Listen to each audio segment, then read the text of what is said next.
Hey there, this is R A Manard for Monks of the Way, Mitrava, and today I'd like to talk about there being a self or there not being a self. And I'm not going to debate the issue, which some people might think here. I'm going to present it in the perspective of the teachings of Buddha, which I hope most of you are here for. And I will explain why I'm not going to debate the issue. I'm not going to just drop it there. Now, there's a couple of sutta that I'd like to talk about right off the bat because it's important. And I'm going to make this in two different parts. This talk about is there a self or not, because there's really a lot to cover. And I could probably do 5 of these and make them an hour a piece, but I'm going to try to keep them less than a half an hour. I wish I could make them 15 minutes, but I just don't see that happening. One of them is the Ananda Sutta, the discourse of Ananda is what that would be. And it talks about self or not self and this kind of thing. This one is a version by Thanissaro Bhikkhu. When the wanderer, wait a second.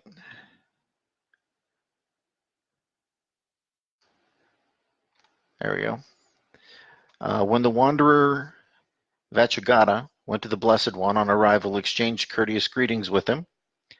After an exchange of friendly greetings and courtesies, he sat to one side. And as he was sitting there, he asked the Blessed One, "Now then, Venerable Yatama, is there a self?" Now, when this was said, the Blessed One was silent. Then, is there no self? A second time, the Blessed One was silent.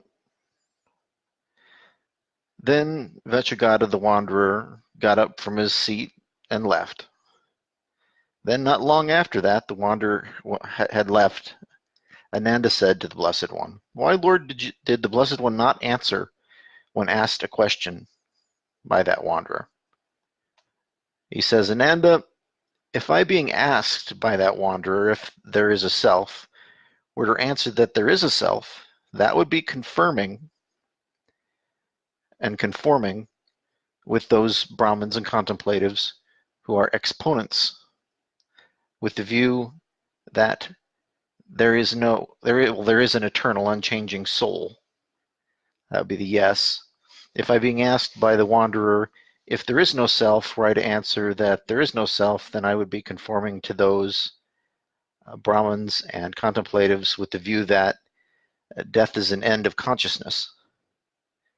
Now, if I, being asked by the wanderer if there is a self, were to answer that there is a self, would that be in keeping with the arising of knowledge that all phenomena are not self? And Ananda says, "No, Lord." Buddha says, "And if I, being asked by the wanderer if there is no self, were to answer that there is no self, the bewildered wanderer would become even more bewildered, saying such things to himself as, does the self I used to have now not exist? Am I even a real person?" Right? So Buddha clearly says here that it's not wise, productive, and good for everyone to side with the argument that there is or is not a self in debate, that there is a clear harm in doing it either way. And this is not the only time he says this. This particular translation here of Bahiya Sutta is translated by John D. Ireland, which is a pretty good translator. I like most all of his stuff. It seems like I couldn't have done a better job with most of it. It says, "Thus I've heard, at one time the Lord was staying near Savatthi, near the Jeddah wood, at Anathapindaka's monastery." Quite a tongue twister for an American tongue. "At that time, Bahiya of the bark cloth was living by the seashore at Saparaka. He was respected, revered, honored, venerated, and given homage, and was a person who obtained the requisites of robes, alms food, lodging, and medicines. Now, while he was in seclusion, this reflection arose in the mind of Bahiya, of the bark cloth. Am I one of those in the world who are Ararats, who have entered the path of Araratship? This would be fully awake, fully enlightened. Is he fully enlightened, or has he reached the path of full enlightenment? He's not even sure. Well, then Devata, who was a former blood relation of Bahiya of the bark cloth, understood that reflection in his mind. Being compassionate and wishing to benefit him, he approached Bahiya and said, "You, Bahiya, are neither an Ararat, nor have you entered the path to Araratship. You do not follow the practice whereby you could be an Ararat, be fully enlightened, or enter the path of full enlightenment. Then in the world, including the Devas, who are fully enlightened or have entered the path of full enlightenment." It's a question. Who? There is Bahiya in a far country town called Savatthi.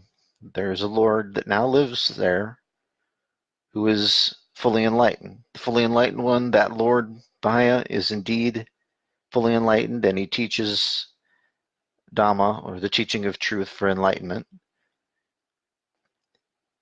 The quote here is indeed an Ararat, and he teaches Dhamma for the realization of Araratship. So, teaches the teaching of truth for the realization of full enlightenment. And let's be clear here. Now, they're saying that the teaching of Buddha is for the realization of enlightenment. To be clear, some people are not at all clear what it's for.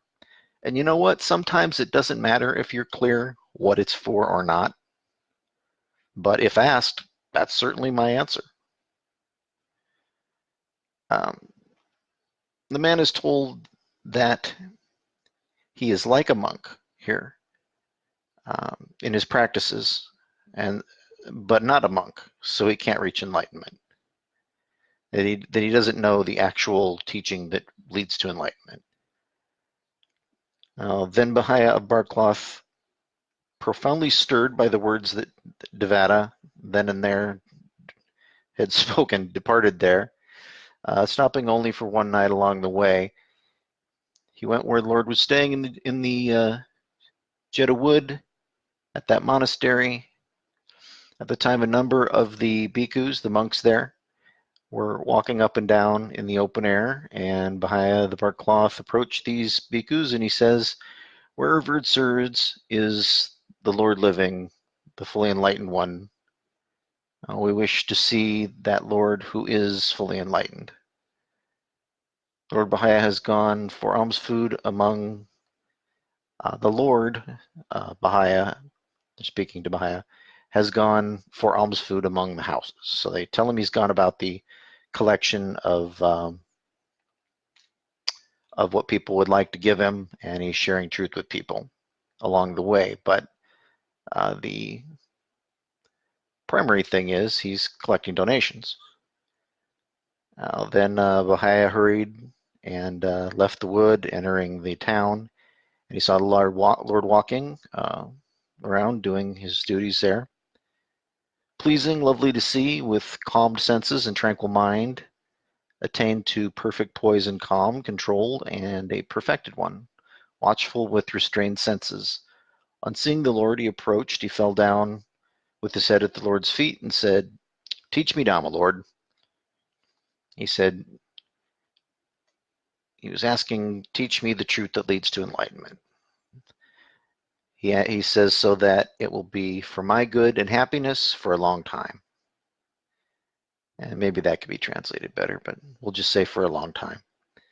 Upon being spoken to thus, the Lord said to Bahiya, "It's an unsuitable time, Bahiya, and we've entered among the houses for alms food. We've or going about the collection of funds and food. A second time, he asks, he says, it's difficult to know for certain, revered sir, how long the Lord will live, or how long I will live. Teach me, Dhamma, Lord, teach me so that it will be for my good and happiness for a long time. A second time, he says to him the same thing. It's unsuitable time. We're doing this now. And a third time, he asks for that teaching of Dhamma that will be good for him for a long time. And he answers him after the third time.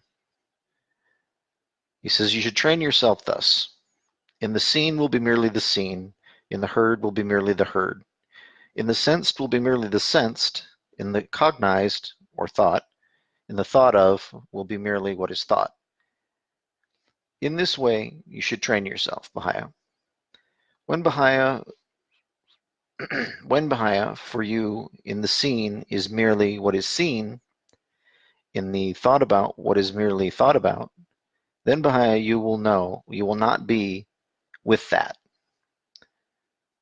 When Bahiya, you are not with that, then Bahiya, you will not be in that.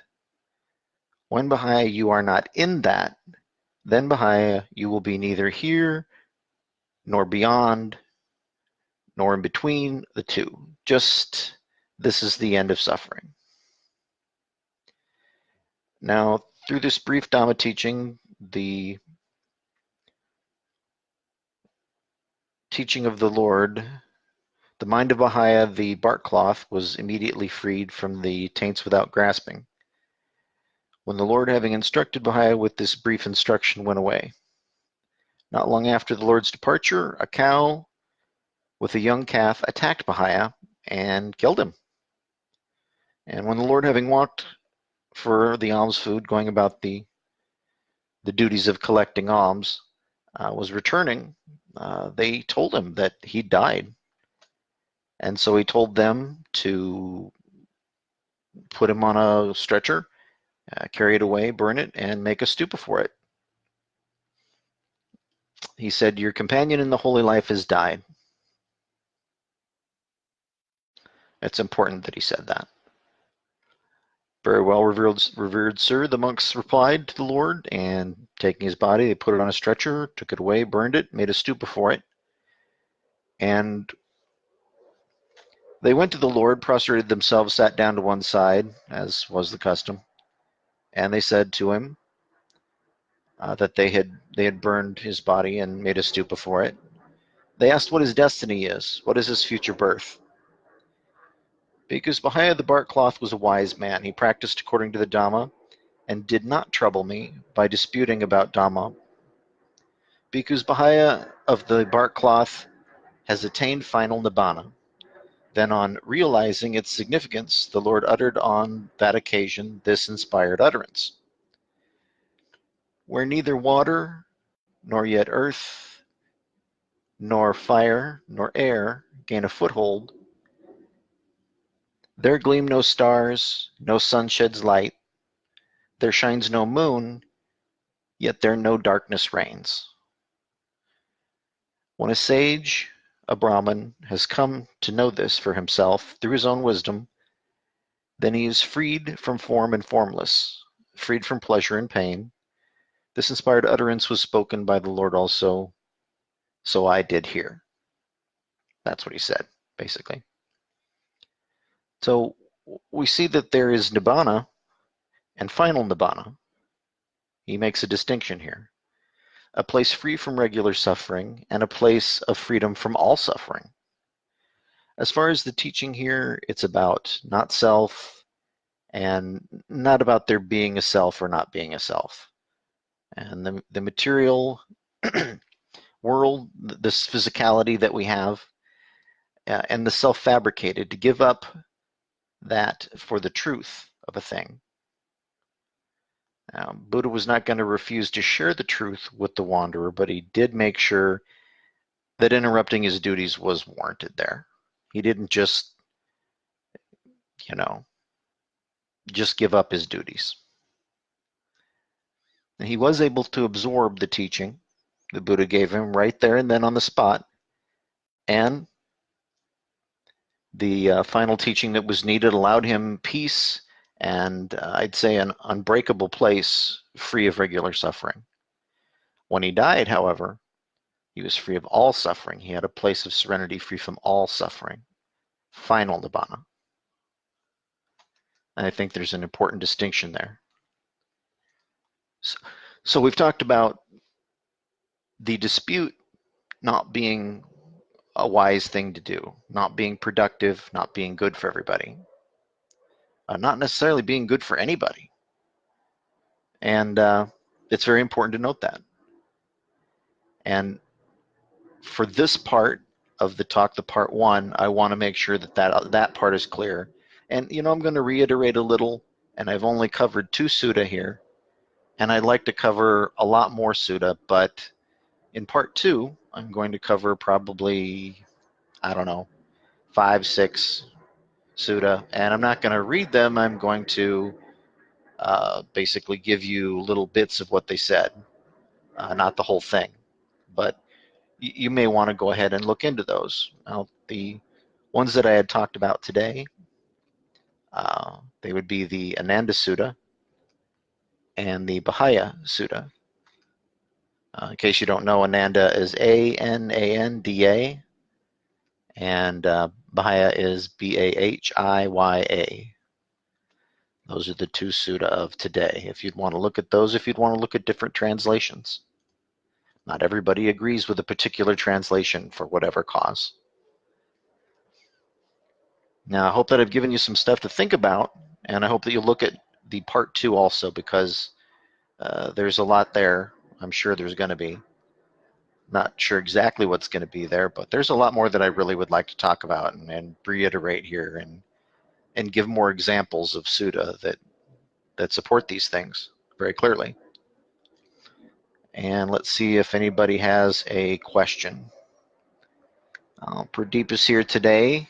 Did you have a question for me about the suttas, about there being a self or not being a self, the dispute, about the teaching of not self, any of that? Or, whatever. I'm here for you. Anyway, while you're thinking of that, you're typing or whatnot, I'll go ahead and continue here. This one is the January 29th weekly service, and it's not exactly delivered on January 29th, but I do deliver one each Wednesday unless my duties are interrupted, and there's a good reason my duties are interrupted. So I will be exactly at the particular date before too long here. I'm catching up pretty good. And today we've got the altar here with the shell. And it's symbolizing a few different things here. There's the spiral of the shell, the Fibonacci sequence, which to me is like, it's a universal pattern that repeats in the universe. And we're trying to understand the universe and its patterns. And I think this teaching, the not self and the not to dispute things that are not going to be productive, that are not going to be wise, they're not going to be good for people, that this is important in seeing those patterns, connecting the dots, being able to start to see the universe as it is instead of the way we see it, the way we understand it, to move forward. All right. Well, it looks like there's not a question, so I'll go ahead and end the talk today. I want to thank you for listening today. Thank you for having a look. I hope that the truth of Buddha's teachings, of all teachings of truth, whether they be Buddha's or anybody's, will illuminate your life, will remove delusion the way light removes darkness. Once again, thanks for having a listen.